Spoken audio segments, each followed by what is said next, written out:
Hi guys, isang mapagpalang araw po sa inyong lahat. So para po ito sa mga walang pang down payment, walang pang reservation fee, at walang pang equity. Basta't may pang cash out na 9,999 lang. Basta kompleto ang requirements, lipat agad within 6 months. Depende po kung gaano kabilis ma-approve ang housing loan nyo ni Pag-ibig. Kung naghahanap ka ng mabilis malipatan, dito lang yan sa Barangay Dolores, Capas Tarlac, Brentwood Residences. Malapit sa New Clark Green City and train station going to Manila. Malapit din sa MacArthur Highway, Angeles Airport, University of the Philippines Tarlac.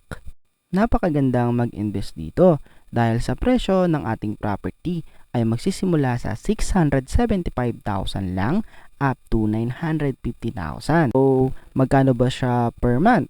Yung pinakamaliit na unit is 3,854 or sa per day naman is 130 pesos.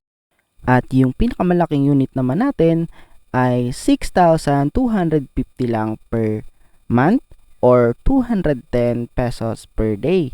Ang subdivision natin na ito ay gawa na po ang mga unit natin and pwede po kayong magpa-extend ng mga unit ninyo halimbawa na ma-turnover po sa inyo yung unit natin.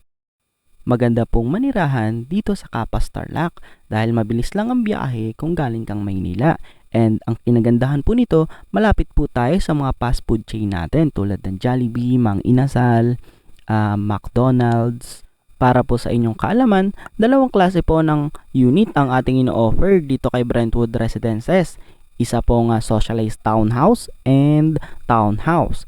Ang pinag-aibahan po nilang dalawa, si socialized townhouse po is 30.1 at ang hagdan niya naman po ay bakal. And doon naman po sa townhouse natin ay ang hagdan niya po ay kahoy and 36 square meter po yung cut niya. Para po sa mga interesado, direct message lang po kayo para ma-replyan ko po kayo kaagad. Bye bye, see you!